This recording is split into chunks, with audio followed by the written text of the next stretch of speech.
There is a moment, one single, terrifyingly ordinary moment, when your entire life pivots on a hinge so small you almost miss it. For me, that moment came on a Tuesday evening in November. The kind of evening where the sky turns that deep, bruised purple before it goes fully dark, and the air smells like rain and dead leaves and something bittersweet you can't quite name.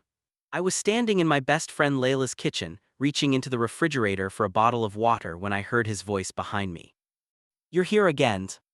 3 words, that's all it was. 3 words said with a half smile and tired eyes and absolutely no idea, none at all, of what they would eventually cost us both. I turned around and there he was, Daniel Mercer, Layla's dad, 44 years old, wearing a gray Henley shirt with paint on the sleeve, holding a mug of coffee like it was the only thing keeping him standing.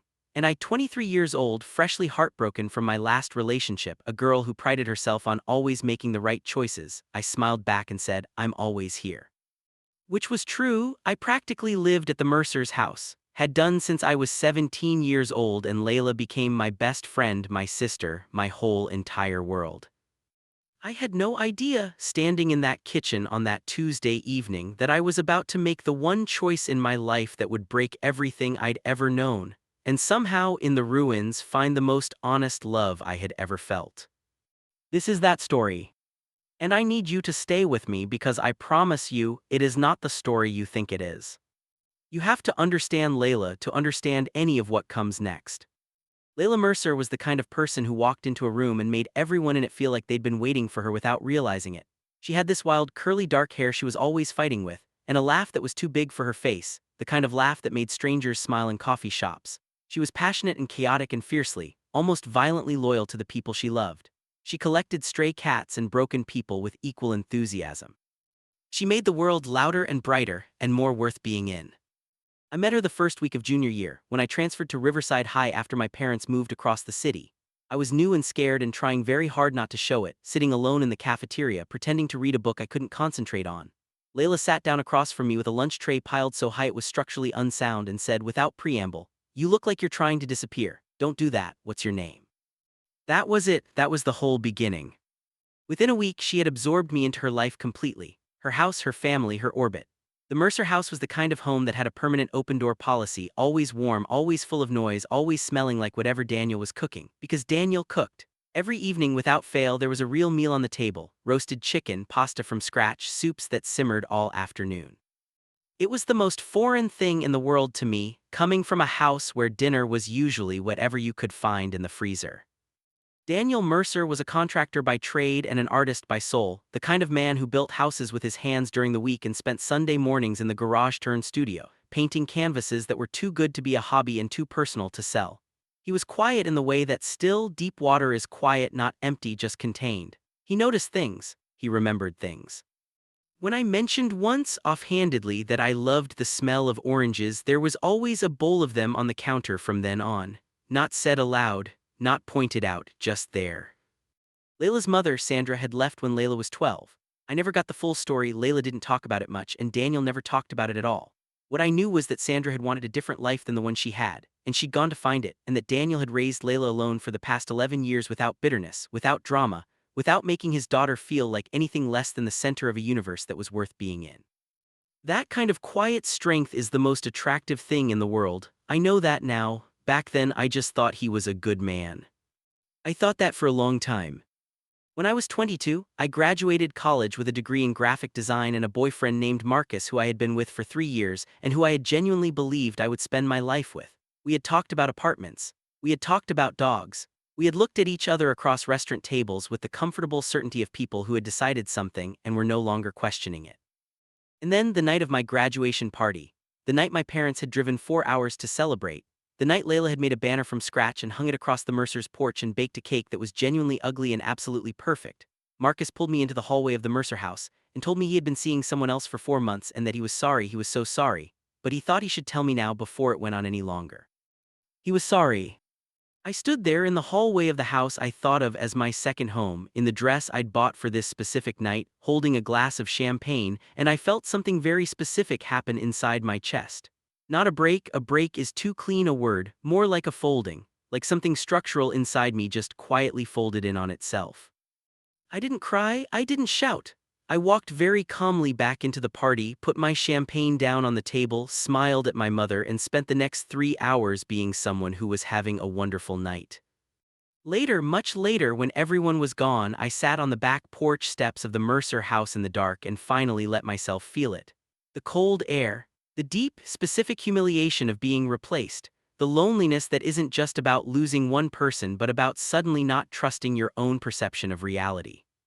I didn't know Daniel was awake. He spent most evenings late. He was a night owl, always had been, doing paperwork or listening to music in the kitchen when the rest of the world was asleep.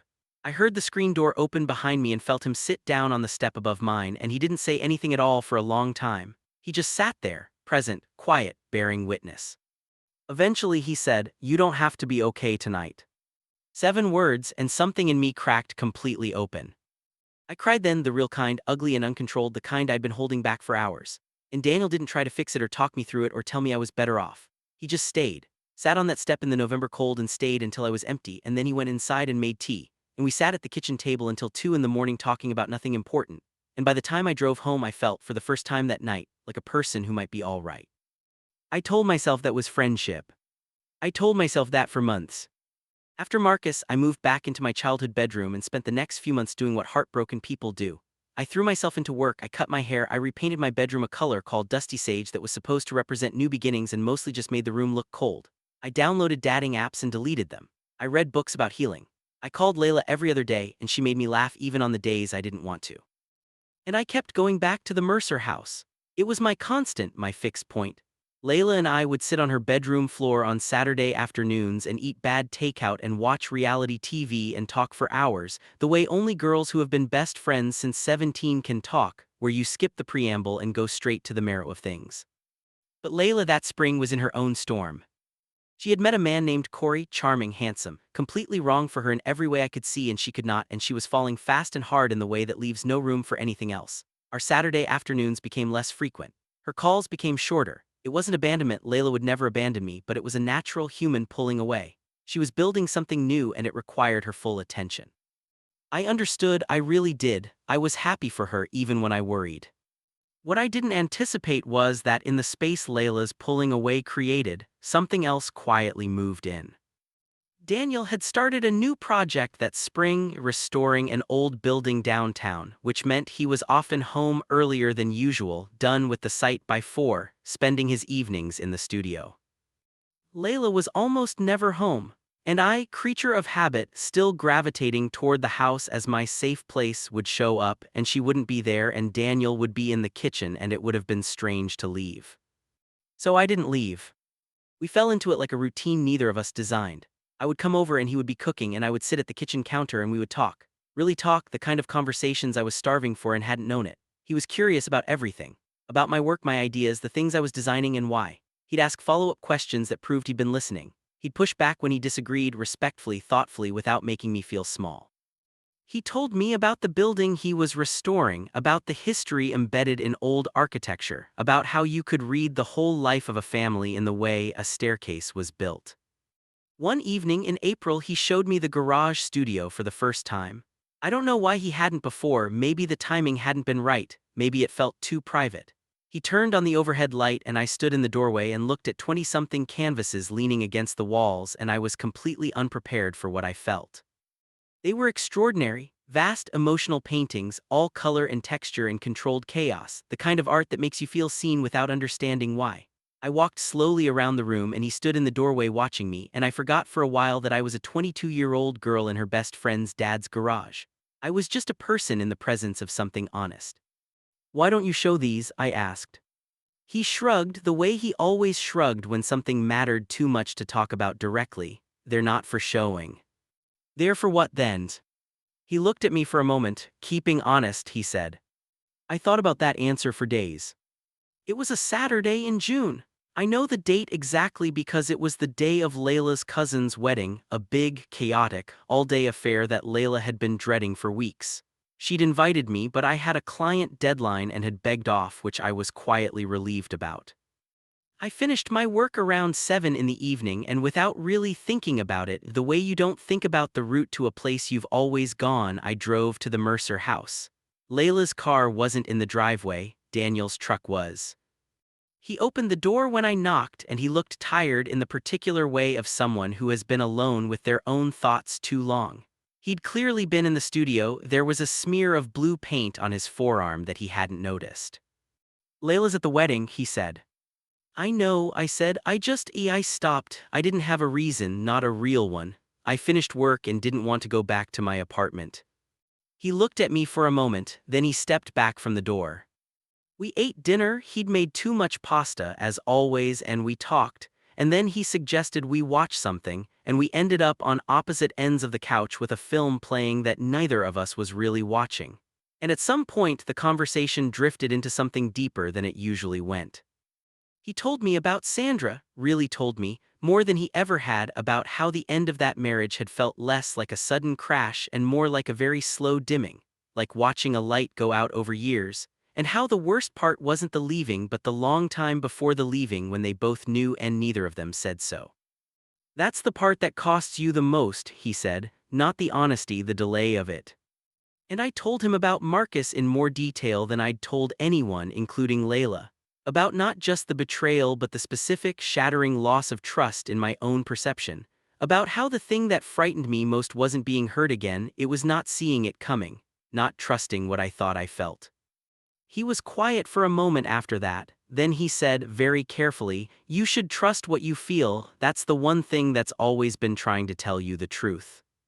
We were looking at each other, and I knew in that moment, I knew with the clarity of cold water that something had shifted, that we had crossed into territory that didn't have a clean way back. I could feel it the way you feel a change in air pressure before a storm. The room was absolutely still. I should have left. I picked up my keys. I said I should go. He said, "Yeah." I walked to the door, and at the door I turned around and he was still sitting on the couch, looking at me with an expression I had never seen on his face before, open and guarded at the same time, like a window that wants to be a door. "Good night, Daniel," I said. "Good night, Nora," he said. I went home. I sat in my car in front of my apartment building for a long time, and I said out loud to no one in the dark, "Don't. I want to be honest with you here, the way this story deserves.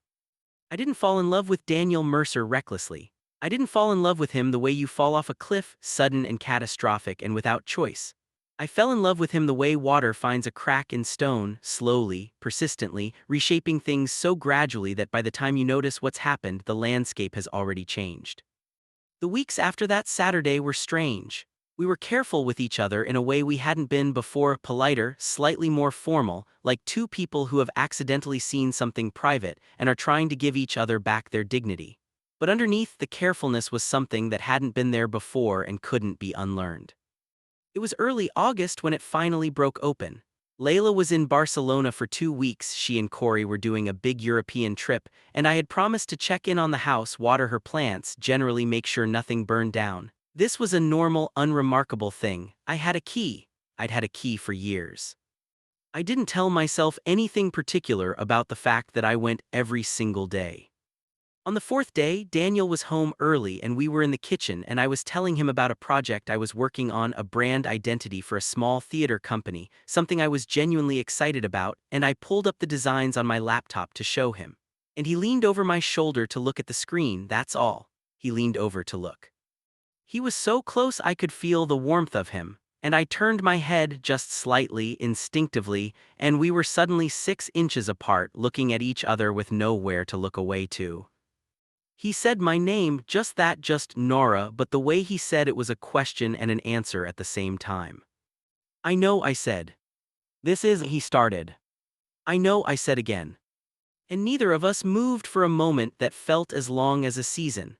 And then he stepped back and I closed the laptop, and we spent the next half hour in the kitchen pretending to make coffee with the careful movements of two people trying very hard not to touch each other. He called me that night, late past 11. I answered immediately, which told its own story. "I need to say something," he said. "Okay. I think you should probably stop coming over." Silence. "And I think," he continued, quieter, "that I don't actually want that, and I don't know what to do with both of those things being true at the same time." I sat with that for a long moment, then I said, "Layla is my best friend." "I know. She can't know." Another silence, longer this time. "I know," he said again.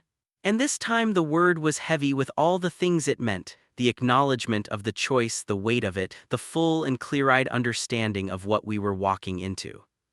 We should have stopped there. We should have chosen the clean pain of not starting over the complicated pain of what came next. We didn't. What you need to understand about keeping a secret from your best friend is that it doesn't feel like one event. It's not a single decision you make once. It's 1,000 small decisions every single day. Every time Layla called and asked how I was. Every time she mentioned her dad in passing, "Dad made this amazing thing last week," or "Dad's been in a weird mood," or "I feel like Dad's been lonely. And I said, "Man, yeah," and changed the subject with the practiced smoothness of someone who is quietly drowning in what she knows and can't say. Daniel and I existed in a space that had no good name. We weren't reckless about it, no public appearances, no texts that could be misread, nothing that could create a trail Layla might stumble across. We were careful in the way that people are careful when they are genuinely, deeply afraid of the collateral damage of being discovered. But within that careful space, we were God, we were fully alive. He took me to this tiny art museum one Wednesday afternoon that most people in the city didn't know existed, housed in an old converted chapel, just 6 rooms, entirely dedicated to contemporary painters from the region. We walked through it slowly and he talked about technique and intention, and the difference between art that performs emotion and art that simply is it, and I thought, I have never in my life been as awake as I am in this conversation. He came to my apartment for the first time on a Friday evening in September, nominally to help me move a piece of furniture that was too heavy for me alone. He helped move the furniture. He stayed for 4 hours. We sat on my kitchen floor. I still didn't have proper chairs, one of those things I kept meaning to fix, and ate takeout and talked until midnight. When he left, I sat exactly where I'd been sitting and put my hand flat on the floor where he'd been sitting and felt the specific, terrifying joy of someone who is in entirely too deep and knows it. I was in love fully, thoroughly, without reservation, and the love itself wasn't the problem. The love was the clearest, most honest thing I had felt in my adult life. The problem was the shape of it. The problem was the walls it had to live inside. Layla came home from Barcelona full of light and Corey and 100 photographs, and I sat across from her at a cafe and listened to every story and laughed at all the right places and felt beneath every second of it the weight of what I was carrying. She looked so happy. She looked so entirely, unguardedly happy. And I loved her so much, loved her the same way I always had, completely, without condition. And the love I felt for her and the love I felt for Daniel existed simultaneously inside me without canceling each other out, and that was somehow the most painful part of all. Because I knew, somewhere I couldn't look directly at, that the day was coming when one of them would. Here is something I learned about Daniel Mercer during those months that I think you need to know. He had been lonely for a very long time. Not sad. Lonely is different from sad. He had built a full life, the work he was proud of, the daughter he adored, the art that kept him sane, the small rhythms that make a solitary life livable. He wasn't someone who wandered around bereft. He was, by all external measures, a man who was doing fine. But there is a particular loneliness that comes from being the kind of person who needs real conversation, the kind that goes somewhere, the kind that costs something, and spending years without it. Sandra had not been that kind of partner, he told me once. Not her fault, just a fundamental incompatibility of depth, and in the years since he hadn't found it. He'd had a relationship briefly 2 years after Sandra left, a woman named Karen who was kind and easy to be with and with whom he felt, he said, pleasantly numb, which was not enough. He'd been alone since. And then here was this girl who kept showing up in his kitchen, this girl who asked real questions and actually listened to the answers, who sat on his back porch steps in the dark and cried without apologizing for it, who stood in his garage studio and really looked at his paintings, not to say the right thing but because she actually felt something. You see things, he told me once. You see the thing underneath the thing. I've never. He stopped, shook his head slightly. I don't know many people who do that. You do it too, I said. Maybe that's why, he said. I think about that exchange a lot. The way two people can recognize each other, not in spite of the distance between them in age or circumstance, but almost because of it. He had lived enough to know what he wanted. I had been through enough to know what I'd been settling for. We met in the middle of each of our different kinds of clarity and found, against all logic, something that fit. What I also learned about Daniel during those months was the depth of his love for Layla.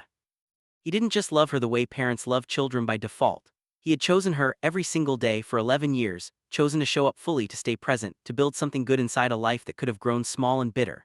Every decision he made had her in the center of it. He hadn't dated, hadn't gone back to school when he'd considered it, had taken on certain contracts over others specifically because of the impact on his schedule and availability for her. And so the thing he said to me one evening in October in a voice that had gone very quiet stopped me completely. "I can't lose her, Nora." We were sitting on the back steps, my step, the one I always sat on, and the air was cold and the sky was doing that thing it does in autumn where it goes three different colors at once. "I know," I said. "I mean it differently than you might think," he said. "I'm not saying I'd choose her over this. I'm saying if this costs her," he paused. "I don't think I come back from that, and I think you should know that about me before we go any further." I looked at him for a long time. "I know," I said again, and I meant it differently than the first time. I meant, I understand what I am holding, I understand the full weight of it, I choose to hold it anyway. Layla started to notice something in November.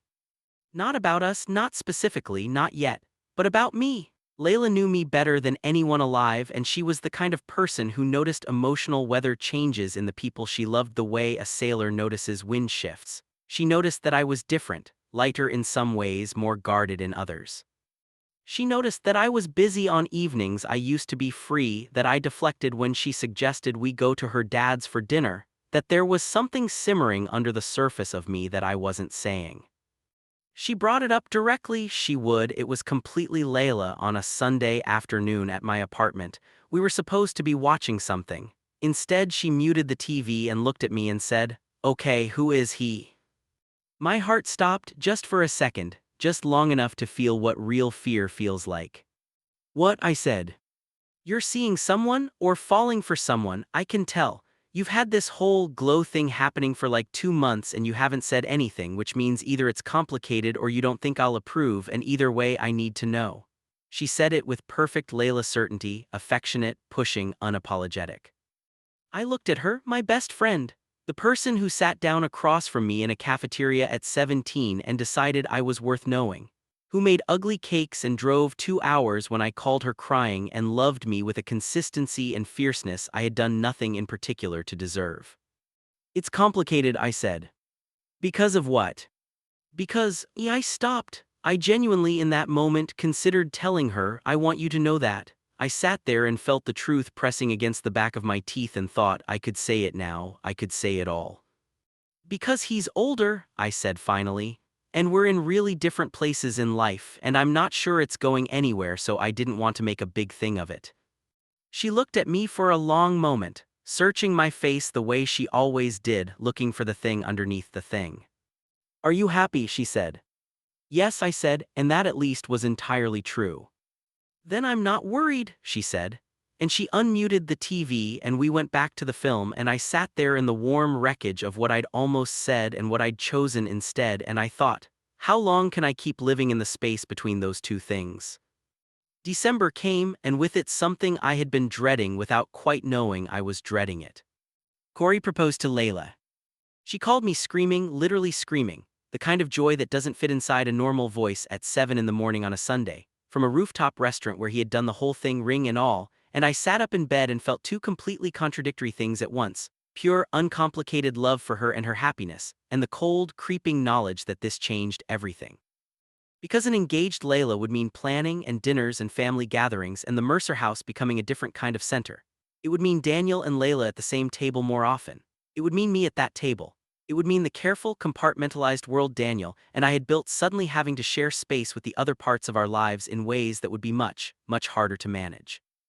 I met them for celebratory dinner 2 nights later, Layla and Corey, glowing and giddy, and Daniel, who greeted me at the door with a measured warmth that was perfectly calibrated for a man whose daughter's best friend has come for dinner, and I greeted him back with the same careful warmth. And the whole first hour of that evening was a performance that would have looked completely normal to anyone watching and cost me more than I could calculate. At one point Layla stepped away to take a call and Corey was in the other room finding a corkscrew, and for approximately 45 seconds it was just Daniel and me in the kitchen. He looked at me, I looked at him. "Okay," he asked. "Ask me later," I said. And then Layla came back and the evening continued, and we were all ourselves again, the versions of ourselves that the situation required. And I sat at that dinner table and watched Daniel be a wonderful, warm, present father to his daughter, who was radiant with happiness, and I thought, there is no version of this that doesn't eventually break. It was February, the coldest February I can remember, the kind of cold that's almost personal, that gets into the bones and stays there. Layla had asked me to come over one Saturday afternoon to help her sort through some things for the engagement party she was planning, venue options, invitation styles, all the beautiful, chaotic administrative work of public happiness. I arrived at the Mercer house at 2 in the afternoon.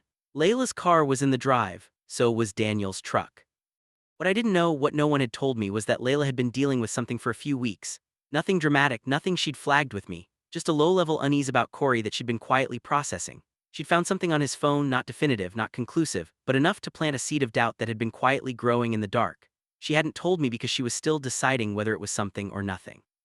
She had told her father. I know this now, I didn't know it then. I knocked and let myself in with my key, calling Layla's name. The house was quiet in the way houses are when something has recently been said in them. I found Layla in the living room, sitting on the couch with her knees pulled to her chest, looking like someone had taken the light out of her and forgotten to put it back. I sat down next to her. What's wrong? And she told me, haltingly in pieces, the way you tell things you haven't decided how to tell yet, about the phone, about the doubt, about the fear that the thing she had said yes to might not be the thing it looked like. I held her hand and I meant every word of what I said, which was that she was allowed to feel this, that her instincts mattered, that she didn't have to have a conclusion yet. I said real, true things and I meant all of them. And then Daniel walked in. He didn't see me immediately. He came in from the hallway carrying a cup of tea for Layla, and when he looked up and found me sitting there, something moved across his face for just a fraction of a second, relief mixed with something else, something careful, and he adjusted it quickly, and he set the tea down in front of Layla and said to both of us, "How are you doing?" in the voice of a father who is managing his worry. And Layla, crying now, softly looked between us, and I don't know what she saw. I don't know if it was the fraction of a second. I don't know if it was something in the way the air settled. I don't know if it was weeks of small things she'd been cataloging without knowing she was cataloging them. But she stopped crying and she looked at her father, and then she looked at me and she said very quietly, "What is this?" "What?" I said. "This," she gestured vaguely between us. "There's something, I can feel it. What is it?" Daniel said immediately, "Layla." "Don't," she said, "don't tell me I'm being paranoid. I'm not being paranoid. Something is different. It's been different for months." She looked at me. "Nora, tell me." The silence that followed was the longest of my life. I sat there inside it and felt the full shape of everything I'd built and everything I was about to lose, and I thought, she deserves the truth. She has always deserved the truth. It was the delay of it that would cost the most. "Yes," I said, "there is something." The next hour was the worst hour of my life. Layla didn't shout. I almost wish she had. Shouting would have been easier to bear than what she actually did, which was go absolutely, terrifyingly still. She sat on the couch with her hands in her lap and listened while I told her. Daniel told her too, carefully, fully, not sparing himself. We told her the truth, when it started, what it was, how long we'd kept it from her. She asked questions in a voice that was completely flat. When, how often, did we think she was stupid? Did we think she wouldn't notice? Did we have any idea at all, what it felt like to hear this? Did we understand that the two people she trusted most in her entire life had been lying to her face for 7 months? "I love you," I said. "I love you and I'm so sorry. I should have told you. I know I should have told you." "You should have never let it start," she said. And I had no answer for that because she was right. She asked us to leave her alone, both of us. She said it quietly and with a finality that didn't leave room for argument. Daniel went upstairs, I walked to the door, and at the door I turned around, the same door, the same gesture, the mirror of that night in June, and Layla was looking at me from the couch with an expression I had never seen on her face before in 6 years of friendship. Not anger, something past anger. The specific devastation of a person who has been failed by someone she was certain she could trust. I walked out. I sat in my car. I didn't drive. I just sat there in the cold February dark and let it all fall down around me, all of it, every careful structure I had built, and I felt underneath the grief and the guilt and the sick, hollowing remorse, the ugly specific sorrow of someone who knows that she has earned this, who chose again and again not to be honest and is now receiving the cost. She didn't answer my calls for 3 weeks. Those 3 weeks were the loneliest of my adult life.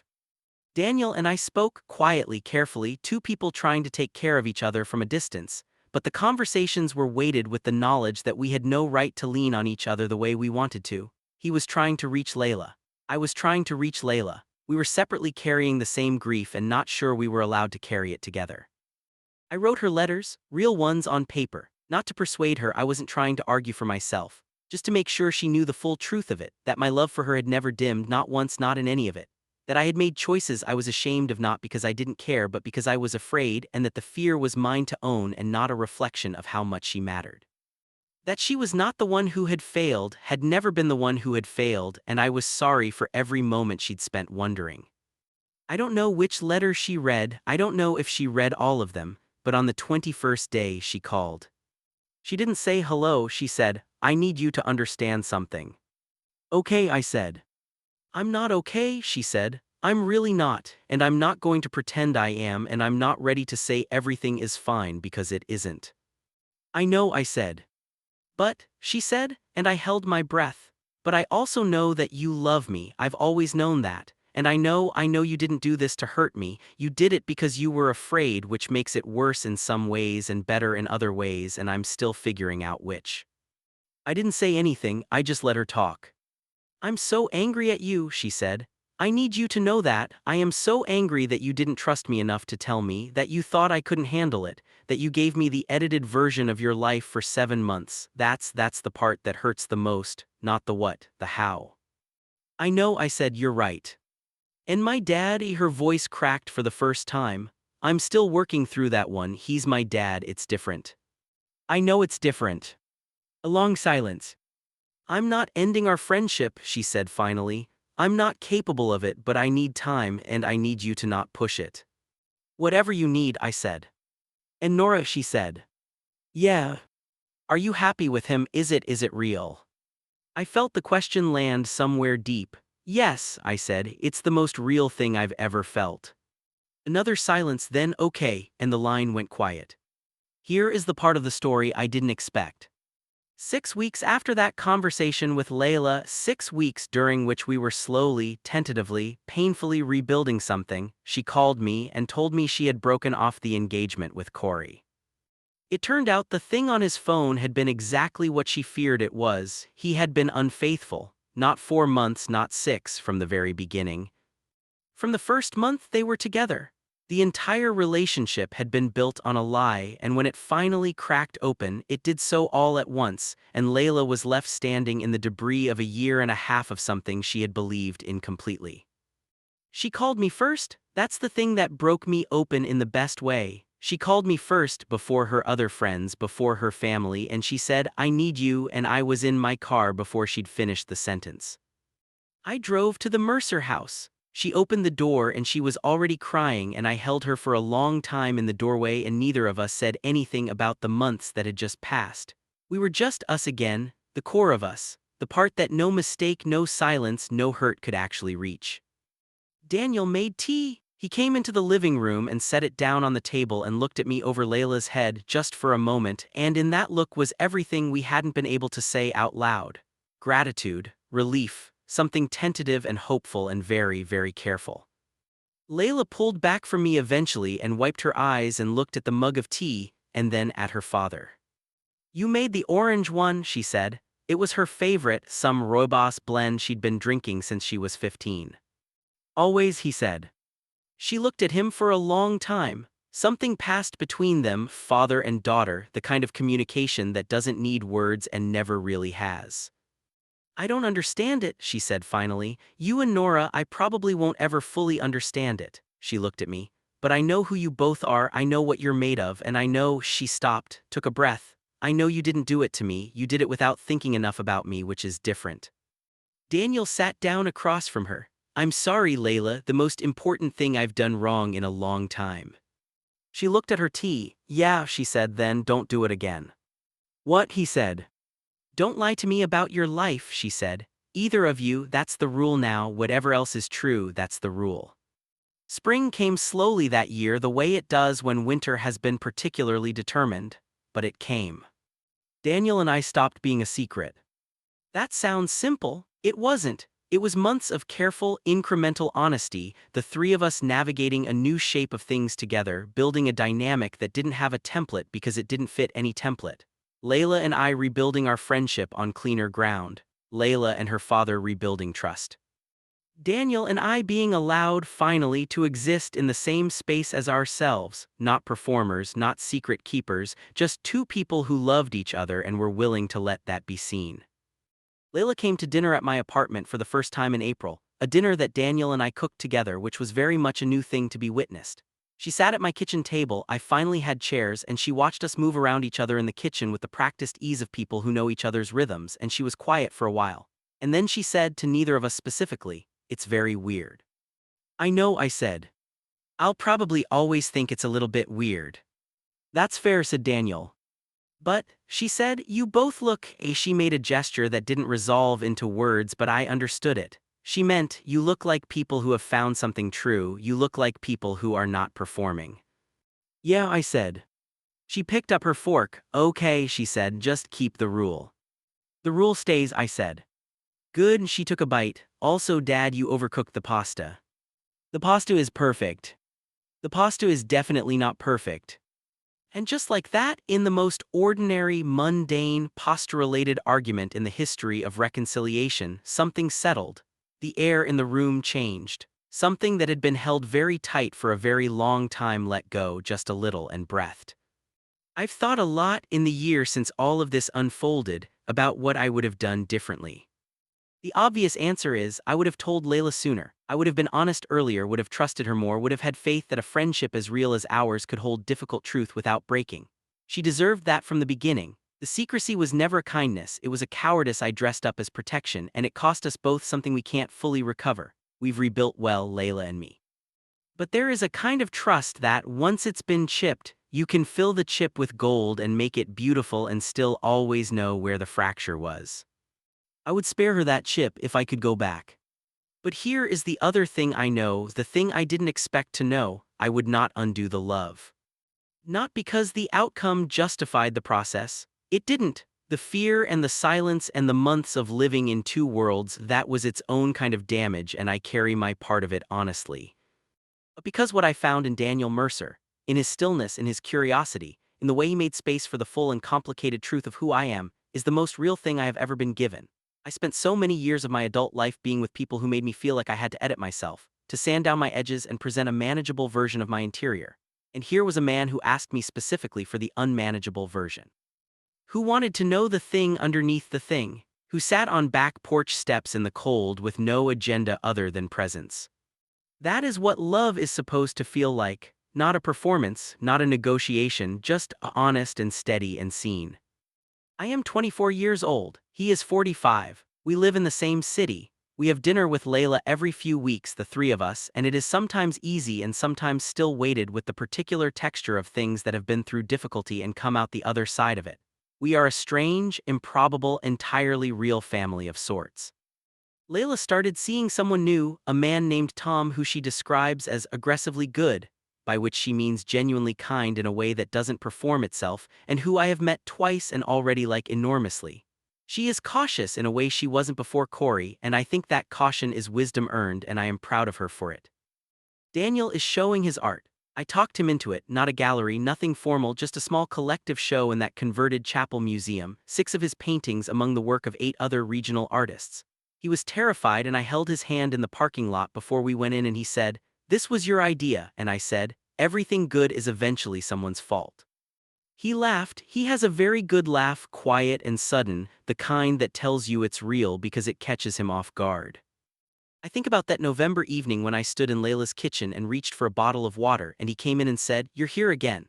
I think about how unremarkable that moment seemed, how completely ordinary, 3 words from a man I thought I already knew, and how from that single unhinging moment, everything, every loss, every choice, every repair, every found thing, eventually followed. There is a moment when your life pivots on a hinge, so small you almost miss it.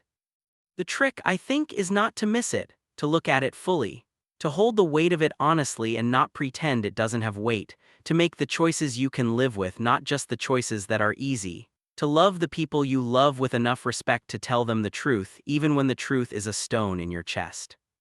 To trust what you feel, because it has always been trying to tell you something. It's November again. The sky is doing that thing, the deep bruised purple before it goes fully dark. The air smells like rain and dead leaves and something bittersweet you can't quite name. I'm in Layla's kitchen again, not the reaching for water unremarkable version, a different kind of being there. I'm chopping vegetables while Daniel stirs something on the stove and Layla sits at the counter with a glass of wine and her feet tucked under her, telling us about a terrible meeting she had today with the kind of vivid comedic detail that only she can bring to a story about a boring professional disaster. She's laughing before she gets to the punchline. She's always done that, laughed before the punchline. It's one of my favorite things about her. Daniel looks over his shoulder at her with an expression that contains everything: the pride of a father, the relief of a man who almost lost something essential and didn't, the warmth of someone who has decided that whatever the cost of the last year was, this is worth it. This exact moment in this exact kitchen with these exact two people. He catches my eye, he doesn't smile, he doesn't need to. Just looks at me the way he always looks at me, like I'm the thing underneath the thing. Like he has found what he was looking for and he knows it and he's not going to look away. The pasta, says Layla, smells incredible, which proves you can cook pasta correctly when you actually try. The pasta last time was also correct, says Daniel. The pasta last time was a tragedy, says Layla. The pasta. Don't, I say, both of you, no pasta wars tonight. They look at me with the same expression, which is the expression of two people who were going to have the pasta argument anyway and are simply briefly pausing it for theatrical effect. I shake my head, I go back to chopping. And the kitchen is warm and the smell is good and somewhere outside the sky is finishing its shift from purple to dark and I am here fully, messily, honestly, gratefully here in the life I chose and the life that chose me back. It is not a perfect life. But it is mine. And that, after everything, is more than enough.